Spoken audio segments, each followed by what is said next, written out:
when businesses are first starting to dip their toes in the water of click and collect, if they want to do it super simply and super easily, what they can do is they can, on their e-commerce website, they can quote unquote offer click and collect. But what they really are doing behind the scenes is offering the click and collect addresses as shipping addresses.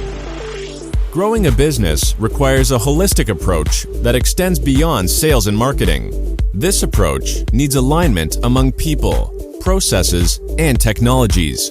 So if you're a business owner, operations, or finance leader looking to learn growth strategies from your peers and competitors, you're tuned into the right podcast. Welcome to the WBS Podcast, where scalable growth using business systems is our number one priority.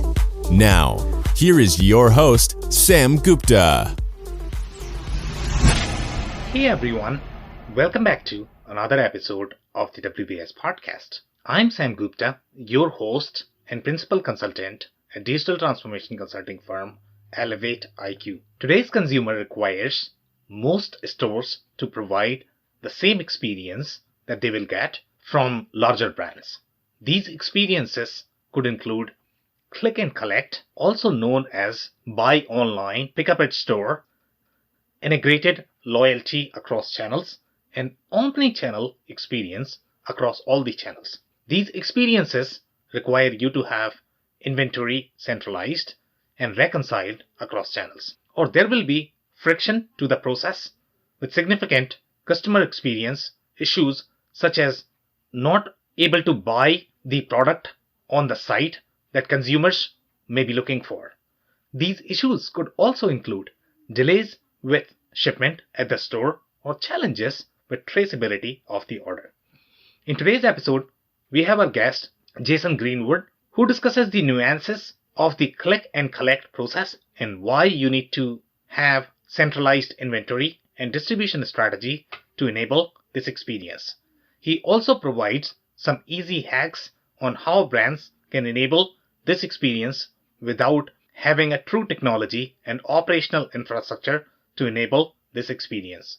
Finally, he discusses several scenarios and implications if the businesses might not have a true click and collect experience system. Let me introduce Jason to you. For over 20 years, Jason has been helping brands across ANZ architect exciting, compelling, differentiated, integrated, and technically sound digital shopping and brand engagement experiences. After many years in e-commerce, working across pure play, retailer, and agency, he realized that most consultants and agencies target sexy retail brands, and B2B and DTC brands often get short shrift as a result. He started Greenwood Consulting to address this imbalance by focusing on B2B and DTC e-commerce consulting. Jason is the host of At the Coalface podcast and author at the Coalface Digest. With that, let's get to the conversation. Hey Jason, welcome to the show. Thank you very much for having me. Really looking forward to spending some time with you today. Of course, Jason. Just to kick things off, do you want to start with your personal story and your current focus? Absolutely. So I've been working in the e-commerce space as a focus in digital for over 20 years. I've owned my own e-commerce pure play. I've worked agency side. I've worked merchant side. And now I've got my own e-commerce consulting business. But I focus really niche down into that B2B and D2C, so direct to consumer e-commerce consulting space, mainly because most agencies and most consultants really focus on that aggregator retailer brand, the big name brands, the household brands. And oftentimes B2B is very complex, D2C can be very complex. And I sort of specialize now in consulting in those more complex omni-channel and B2B environments. So really enjoying what I do. Can't imagine doing anything else. And obviously with the advent of COVID, we're all busier than we can possibly imagine. It's a little bit like trying to drink out of a fire hose. So, couldn't be more passionate about e-commerce. And I really focus on full stack omni-commerce technologies, not just the e-commerce platform itself. Specialize in consulting across the entire commerce stack. So whether that be ERP, CRM, CDP, PIM, point of sale systems, system integration, design, solution architecture. So really, I primarily take a technical focus in my consulting, but I help brands really to align their people, their processes, and their tech, as well as their data, for a great customer experience. So that's really the focus of what I do. Amazing. And I am super excited to dig into all of that, especially the complex e-commerce businesses. They could be much harder overall to enable from the e-commerce perspective. So I am super excited to discuss some of these stories that you might have. But before we do that, we have one of the standard questions that we ask every single guest.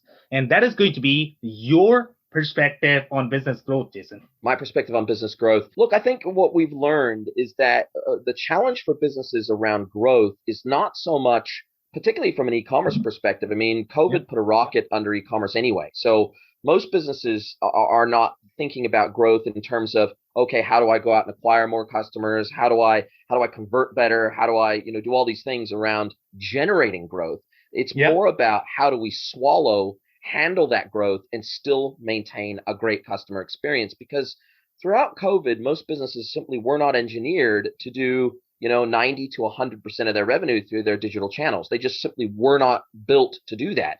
And so even if they were an omni business and then maybe they had a store estate plus, did some digital channels and maybe even some marketplace channels, the reality is that they, in that scenario, would do 80 to 90% of their business through their physical store estate, or it would be divided amongst multiple digital channels. And then obviously with the advent of COVID, that flipped on its head almost overnight. And so, with store estates being closed around the world, rolling lockdowns happening globally, etc., they all of a sudden went from a place where it was a very, very tiny percentage of their business to where now digital was 100% of their business. And they quickly realized that from a people, process, and tech perspective, and even from a warehousing, logistics, inbound, outbound, warehousing capabilities, order management systems, warehouse management systems, all those technologies and all those processes and all the human resources required to service 100% of their revenue through digital channels, they just were not ready.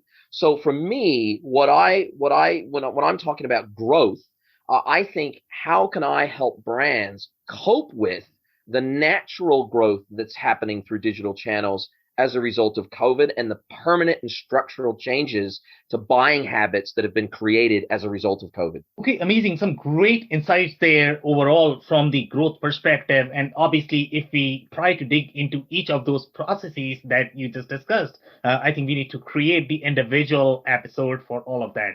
But when we look at some of these complex B2B businesses, one of the process that is going to be super important for them, and it's very critical or complex to implement, is really going to be your click and collect and the returns process, right? So do you have any specific stories where you have implemented this process? What were the challenges? What kind of business it was? Can you take us down to that story, describe the whole business, what they were selling from the product perspective, how their business was structured, whether they had any sort of the store element in that, whether they had e-commerce element in that, did they have to worry about the omni-channel aspect? So can you walk us through a story where you can touch on all of these elements? Yeah, absolutely. So there's probably two pretty relevant stories here. Okay. One is a more of a B2C type of a business, and another is a B2B business. And what we find in the B2C business that I'm thinking of is a fashion business. I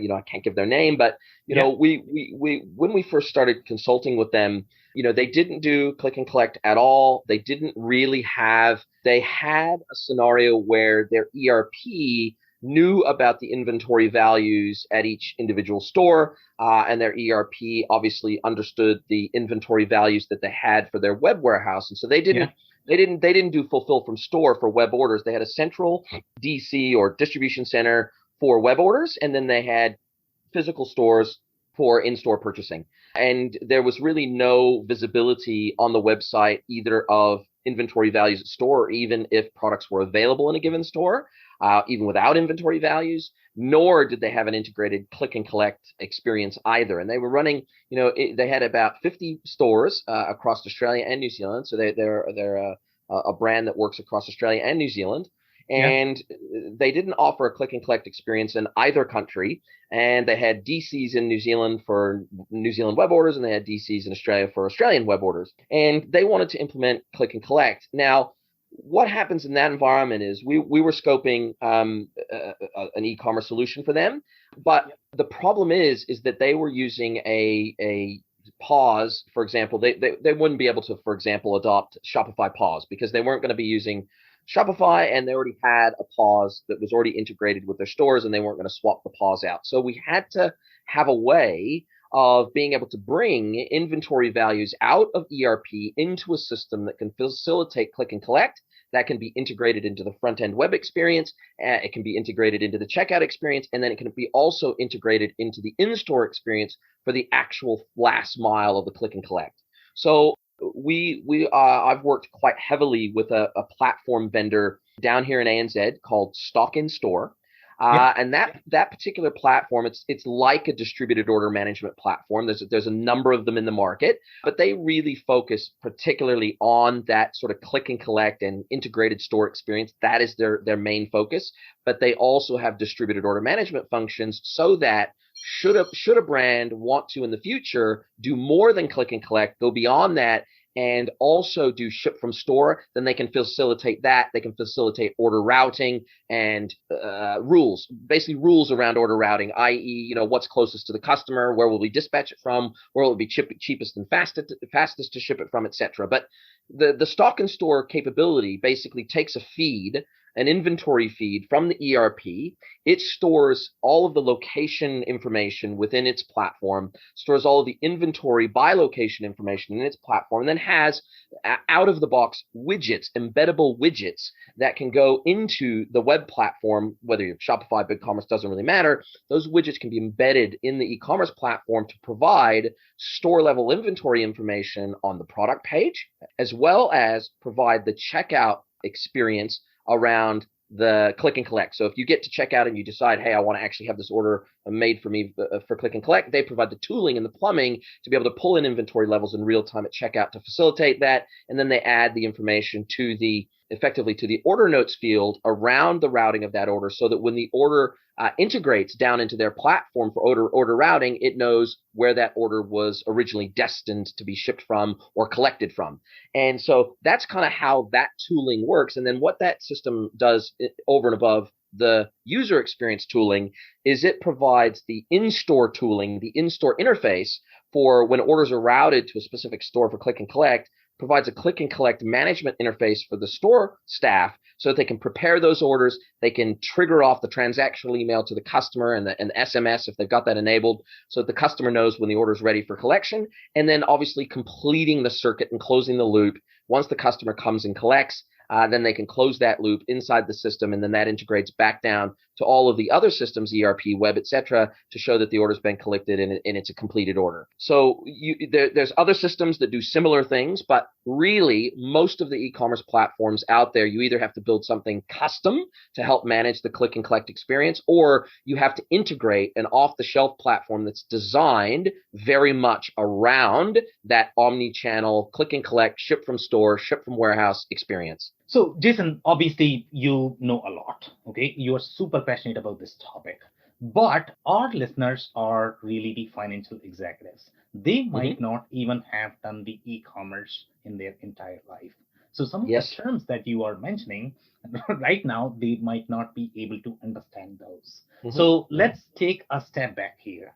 Do you want to describe what click and collect is? Let's say if you have an executive and they have never done e-commerce in their life, and you want to describe this from the business perspective. What does it do? Click and collect. What is the business process? Just walk us through the process, considering that these executives probably are not going to have any e-commerce background. Absolutely. So there's several different, approaches to click and collect. So let's talk about what click and collect is from a customer perspective first, right? Yeah. But before we think about the tech or what needs to happen in the back end, what is it that we're trying to create for the customer in terms of a click and collect experience? And what does that mean from the customer lens? And essentially what that means is providing the ability for the customer to order a product through an e-commerce website of the brand, but instead of having the product that they order online shipped to their door, whether it be their home or their work address, instead of that, they want to go to a physical store location or a retail store location and collect the item from there. Now, there's other permutations of this where you can partner with a carrier that offers pickup points that are not physical retail stores. And there's other ways in which you can allow click and collect, even if you don't have a physical store chain.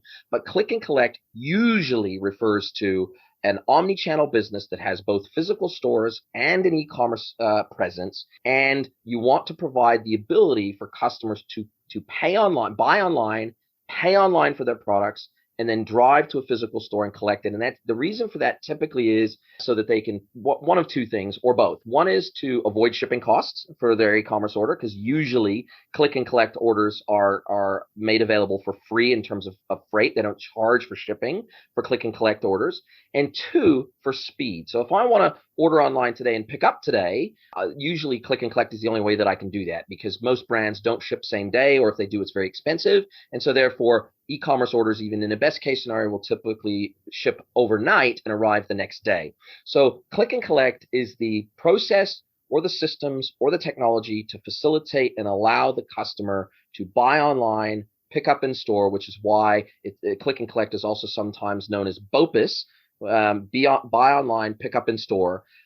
That's really what click and collect is. And I believe that what I've seen in the market is there's a number of different approaches to achieving this, all the way from something really simple all the way to something that's fully integrated and seamless end to end. So when businesses are first starting to dip their toes in the water of click and collect, if they want to do it super simply and super easily, what they can do is they can, on their e-commerce website, they can quote unquote offer click and collect. But what they really are doing behind the scenes is offering the click and collect addresses as shipping addresses. So they're still shipping your order out just like they were going to ship it to your door, work or home, but instead of shipping it to your door, they're shipping it to one of their shop doors. So they're shipping it to one of their existing retail store addresses, and then they let you know when it's arrived at that address for you to come and collect it. But the problem with that limited or restricted or quasi true click and collect experience is the fact that it takes the same amount of time and there is the same delays as opposed to click and collect from existing store inventory. So usually brands, when they first try click and collect, because it's so much easier to implement click and collect from web inventory or web shipment and just simply ship it to a store and then have the store staff contact the customer when it arrives there for collection, it's so much easier to do that from a technical perspective that's the first step that most brands take into the click and collect world. And then if they see good uptake of the click and collect experience, then they'll usually refine that and implement technology that allows them to deliver what I consider to be a true click and collect experience, which is the ability to know what the stores have in stock through the web experience, and then also fulfilling it from existing store inventory. Okay, so let's talk about some of the industry. So here, when you talk about they have to have the store, are we talking about the majority of the CPG brands or the retailers that might have the storefront? Are they good candidate for this specific process? Or are there going to be any other businesses that might be good fit? Yeah, it depends. Like, groceries, for example, if I was to contrast grocery with fashion, for example, grocery, much harder. Grocery is so much more difficult because you have fresh, some canned, some processed. You've got different types of products. You've got different perishability of products. You've got, the physical size of those goods, or for a given grocery order can be huge. And so you need large bins for click and collect. You need the ability to not have to have a counter that somebody comes up to click and collect. So usually there are click and collect lockers involved, which adds layers of complexity. So there are certain verticals and industries which are good candidates for click and collect. And I would say grocery is not a great one, just because of the complexity involved, although the demand is there now, especially with COVID. Whereas something like fashion, anything that's sort of, small, light, easy to ship, you've already got people working at a service counter that are servicing customers at point of sale already anyway, in those types of environments. So basically any sort of traditional retail environment, any store that you would find in a mall, any store that has that physical presence and is used to doing sales over the counter would probably make a prime candidate for offering click and collect services. Okay, so let's talk about these brands, right? So let's say if they don't necessarily have as strong e-commerce presence, especially when you talk about these fashion brands, e-commerce has always been sort of the stepchild for them. And obviously, when we are talking about the click and collect process, that could be that could be even bigger ask. So let's say if I have a brand and they might have 20 different stores at this point of time, and they are planning for the click and collect process, obviously we need to implement the tech. But there are going to be some consideration overall from the business process perspective. The changes are going to be required in the way the stores are laid out, in the way the warehouses are laid out, in the way the inventory is accounted. So to implement this process, let's say if I'm trying this for the first time in my business, do I need to make any changes in the business process? Again, I'm not talking about any specific tool or technology right now. I'm talking about the core business process. Do I need to make any changes overall the way my inventory is planned, the way the inventory is accounted, the way my warehouse architecture is? Do I need to make any changes there? I think the biggest challenge I encounter, to be perfectly honest with you, Yeah, is untrustworthy store stock values. So, yeah, so obviously, if you're not selling via click and collect and you're not selling via true click and collect, and you're just either shipping from a web warehouse yeah, to a store, or you simply don't do click and collect at all, obviously the fact that an individual store's inventory count may be wrong is not necessarily a massive issue, because the customer that comes into the physical store can only buy what's on the shelf. And so they see what's on the shelf, either it fits them and they like it, or it doesn't, and therefore they either buy on the spot or they don't. Whereas with click and collect, inventory management and inventory accuracy become absolutely mission critical. Now, if you don't trust your store inventory and you're not doing regular stock takes to make sure that inventory is accurate, and of yeah, course the fashion industry, for example, is subject to shrinkage on a mass scale, yeah. it can be up to 1 or 2%. So therefore, even if your stock counts are usually right from a stock take perspective, because of store theft and things like that, your stock counts can pretty rapidly get out of accuracy. Now, what usually happens is in the tech layer, you will build in automatic buffers. So you will say, okay, if I think I've got 1 unit in store, I'm going to show 0 units online. Or if I show 5 units in store, I'm going to show 3 units online or 4 units online. So usually, because either the store doesn't believe its stock counts anyway, or to account for shrinkage scenarios or lost item scenarios or things like that, or returns that aren't returned back to stock properly, or whatever the case may be.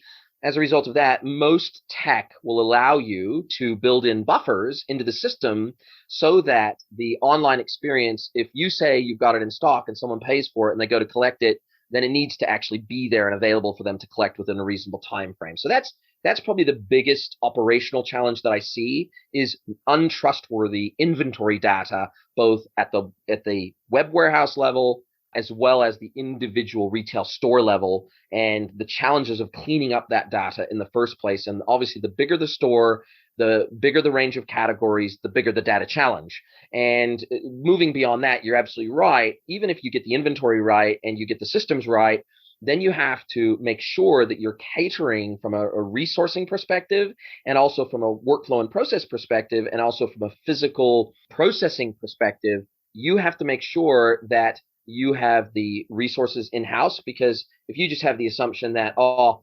our store staff will just, whenever there's downtime, they'll process web orders. Well, you could go in with that hope or that expectation, but the reality is, if you have an extra busy day where there's no time to process web orders, then that's gonna create a pretty crappy click and collect experience. And so you do need to plan in advance to carve out some resource, to carve out a specific process, and perhaps a time of day where you have an hour in the morning and maybe an hour in the afternoon, depending on order volumes, where you process web orders, and then that updates the customer that they're available twice a day, for example. So there are absolute processes, and it is a little bit business specific, and it is a little bit vertical specific, and it is a little bit volume specific about what those processes will look like. But it's absolutely imperative that the inventory be correct and that businesses actually think about the process before they implement it. Okay, interesting. So now you seem to be referring the term web warehouse, and I don't even know if my listeners are going to be familiar with that, right? So they Sure. might be familiar with the e-commerce web front. I get it. But what is going to be the interaction of the web warehouse with the actual physical warehouse. How are these quantities being exchanged between these warehouse? Can you describe the overall flow? How your web warehouse is going to be interacting with your physical warehouses? Yeah, absolutely. So many brands, they will have, and again, this is a little bit business specific, but Yeah. in the case of, let's just say, take fashion, oftentimes Okay. they will have one central warehouse, almost like a physical store, but a giant one Okay. that carries enough inventory to cover every single product that they sell. So every single SKU, and carries multiple units of every single SKU, every single product that they carry in one physical warehouse location. And so you can think of that almost like a giant superstore version of one of their physical stores, where the physical stores may carry a subset of individual products. They may run out of individual products over time. They will have specializations if they are in different parts of the country, and maybe they have different weather, and so therefore they carry a different subset of product than the other stores. There's all sorts of considerations around what a store may carry in terms of range versus the web warehouse. So the warehouse that is usually set aside to fulfill and ship orders via the e-commerce website generally has the most stock and the broadest range of stock at any given point in time.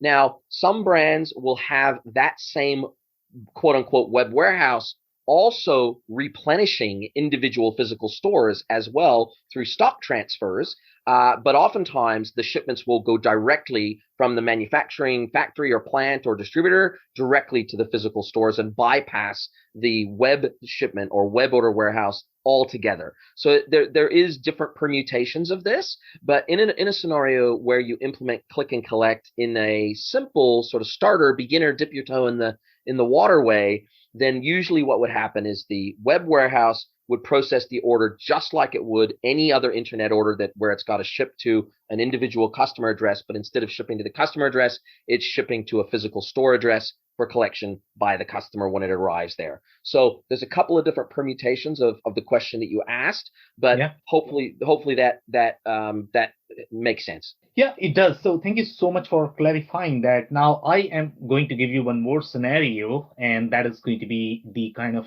businesses that we come across. And in a lot of cases, and this is typically the norm than the exception. So in our experience, even if the business may have the e-commerce front, but typically their e-commerce and ERP systems are not going to be connected.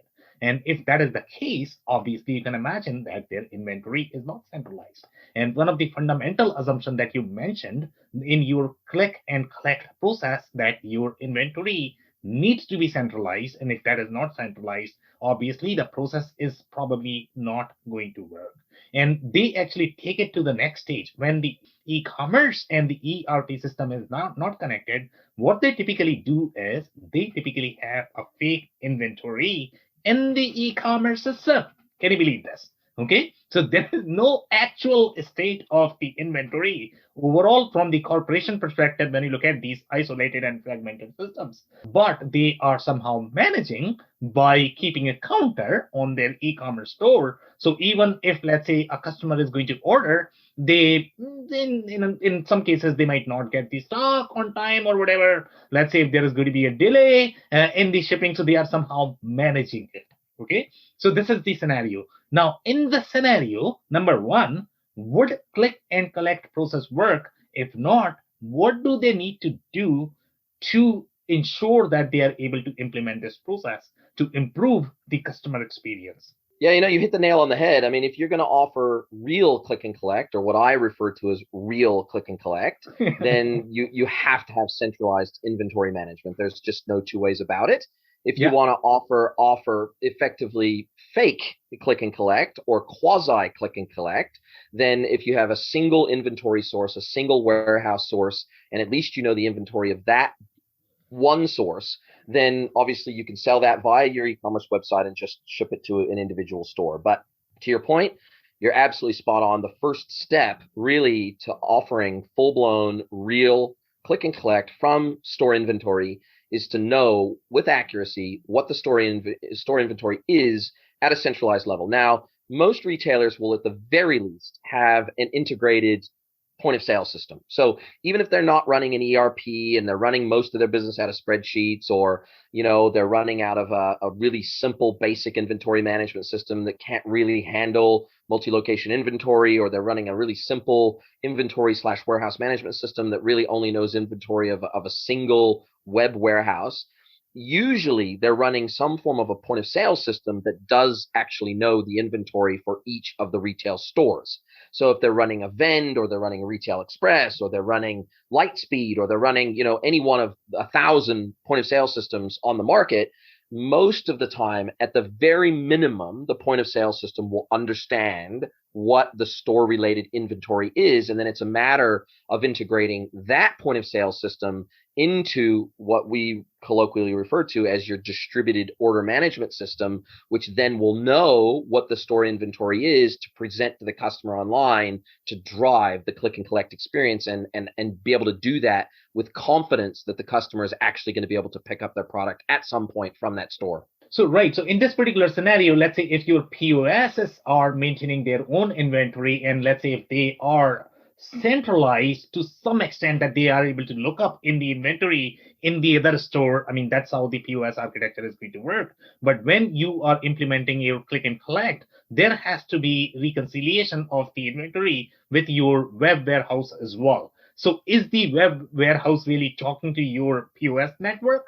Is that how you are looking and making sure that you have the inventory when the customer is actually clicking on the website, and when they are collecting, they are able to collect from these stores as well? So are you simply doing this in the POS network, and are you looking up in the inventory and trying to create the web warehouse right from that network? It depends on the e-commerce platform in question. Some are multi-location inventory aware. So, your Shopify's and Magentos they have multi-location inventory at the core of their system. So you can push in inventory levels from of those individual stores in as locations into the e-commerce platform. So in the e-commerce platform what the individual inventory of each location is.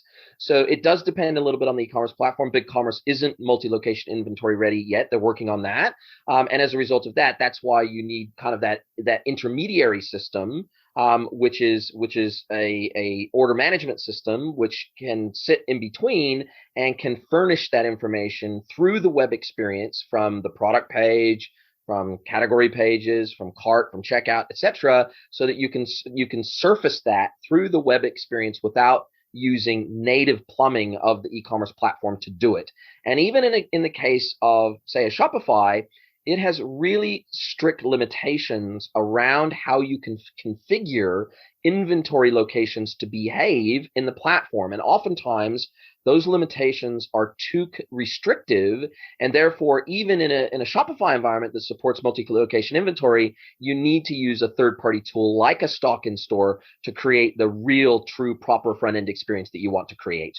So here you have, let's say when we look at the POS network, right, the POS network in the retail setting, there, let's say you are using Vend or some other vendors that are going to be slightly more POS focused, because you want to make sure that the employees in the store have the real POS experience, because they have to move fast in the store. So you don't want to, and I don't know how friendly, to be honest, the other POS systems are going to be, or how adopted they are. But typically, when you look at the store experience, you need to make sure that the employees are able to move fast with the orders, so you are not queuing up in your store when the customer is actually ordering from there. So let's say if you go to something like Vend or NCR or whichever POS system you are going to use. So now they have their own database, the way they maintain their warehouse. But now you have the e-commerce front. So you mentioned that your Shopify is going to be your multi-location aware, your Magento is going to be multi-location aware as well. But how is your Shopify and Magento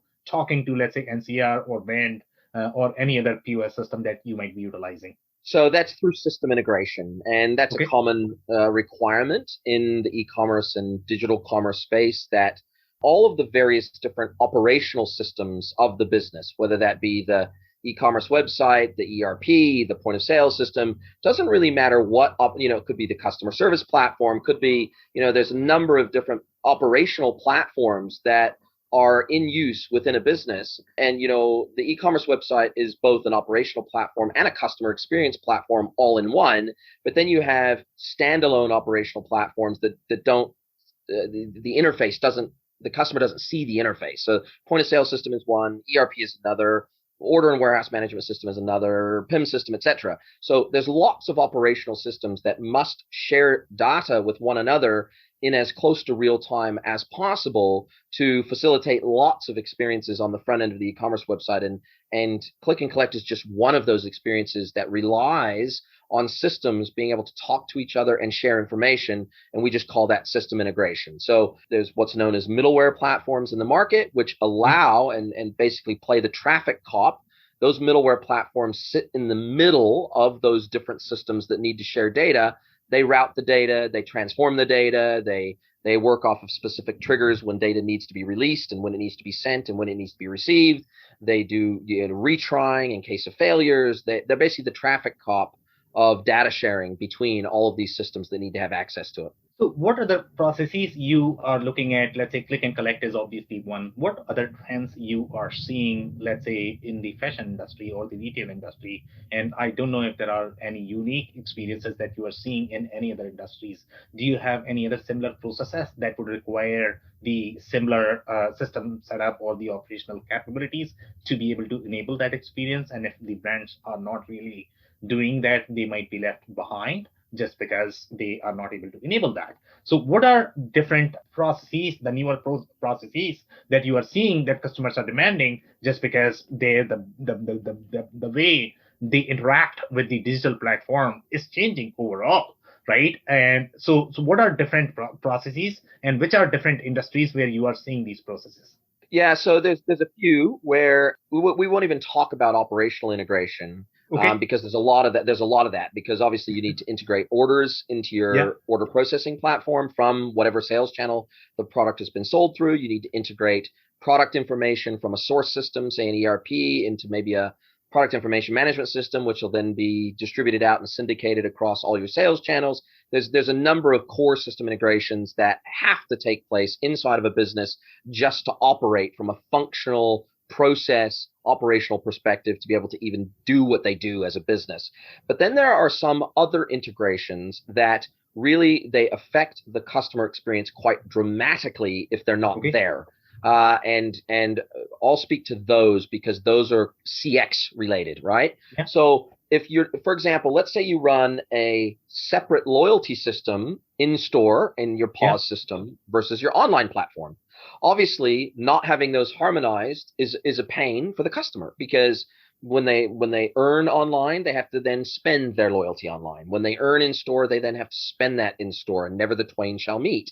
And not only does the customer is not able to use those across channels, but even the store staff themselves aren't able to tell the customer if the customer is to ask without logging into a web system. They can't even tell the customer at point of sale what their online loyalty is. So it creates a fragmented and disjointed experience for the customer, and they're not able to aggregate their loyalty across channels. So in that scenario, the merchant really is a multi-channel business, not an omni-channel business. In other words, they sell across multiple channels, but they are not omni-channel integrated, meaning the customer can have the same experience regardless of the channel that they transact with the merchant through.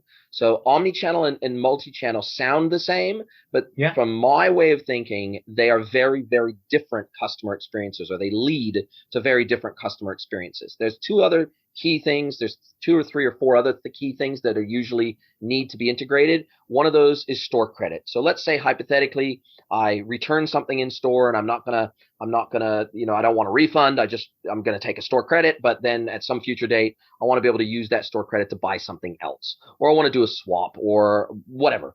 Then if you're not omni-channel integrated from a store credit perspective, what that means is if I buy online, I have to return online, and then I've got a store credit that only works online. If I buy in store and I return in store, then I've got a store credit that can only be used in a physical store. So similar to loyalty, those need to be integrated so that if I buy online and return in store, I can use the store credit online or in store, and vice versa.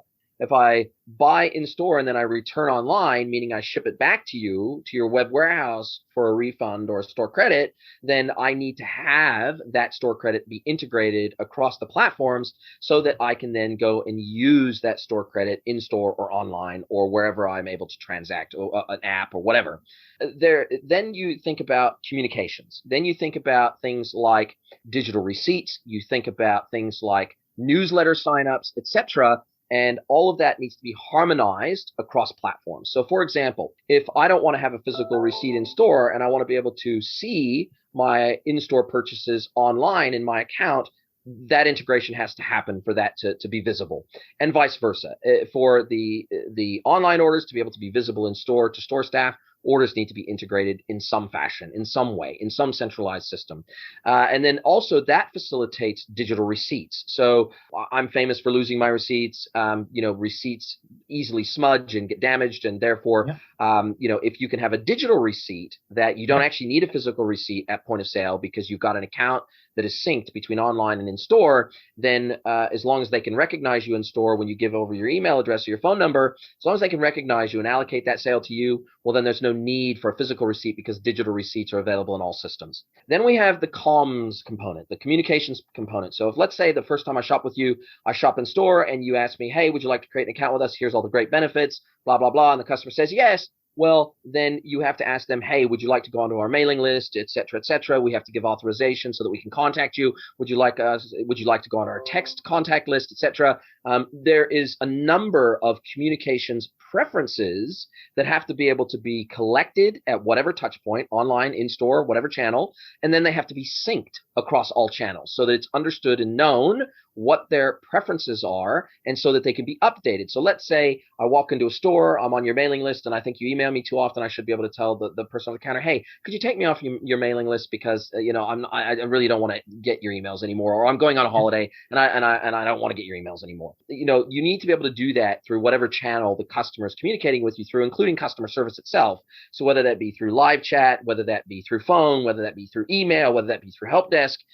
So there's some customer impact elements of system integration that have to be thought about and catered for to create that seamless omni-channel customer experience, both from a comms and transactional perspective. All right, Jason, that's it for today. Do you have any last-minute closing thoughts? I think that businesses just simply have to think about, are they channel agnostic? Meaning, is their business engineered to be able to take on and adopt new channels relatively easily and relatively cheaply? Because as you mentioned at the beginning of the podcast, with the advent of social commerce, with the advent of automatic commerce, meaning fulfillment and subscription-based commerce and replenishment-based commerce, and all of the new channels that are coming down the path, the reality is that the market, the transactional channel market, is becoming more fragmented than ever. And if your business is not engineered from the ground up for this reality, then you're probably not going to be very competitive. So you need to start thinking about, even if you only sell through an e-commerce channel today, or maybe an e-commerce channel and a physical store channel today, the reality is channels are exploding, and you need to be able to onboard those channels easily and cheaply. Okay, amazing. And my personal takeaway from the conversation is going to be, there is just so much happening in the customer experience space. And the underlying assumption is that your systems need to be connected. They should be talking to each other. If you don't have that, you are probably going to be left behind, and you will not be able to catch up on these customer experience trends. On that note, Jason, I really want to thank you for your time. This has been a powerful episode. Thank you very much. I really appreciate the time with you as well, and look forward to doing it again soon. I cannot thank our guests enough for coming on the show, for sharing their knowledge and journey. I always pick up learnings from our guests, and hopefully you learned something new today. If you want to learn more about Jason, connect with him on LinkedIn via Greenwood Consulting and at jason@greenwoodconsulting.net. It's JASON at GREENWOODCONSULTING.net. Links and more information will also be available in the show notes. If anything in this podcast resonated with you and your business, you might want to check other related episodes, including the interview with Richard Halter, the Wizard of Pause, who describes the challenges associated with buy online, pick up at store model. Also the interview with Paul Sklar, who takes us through the retail industry's deep dive. Also, don't forget to subscribe and spread the word among folks with similar backgrounds. If you have any questions or comments about the show, please review and rate us on your favorite podcasting platform or DM me on any social channels. I'll try my best to respond personally and make sure you get help. Thank you, and I hope to catch you on the next episode of the WBS Podcast. Thank you for listening to another episode of the WBS Podcast. Be sure to subscribe on your favorite podcasting platform so you never miss an episode.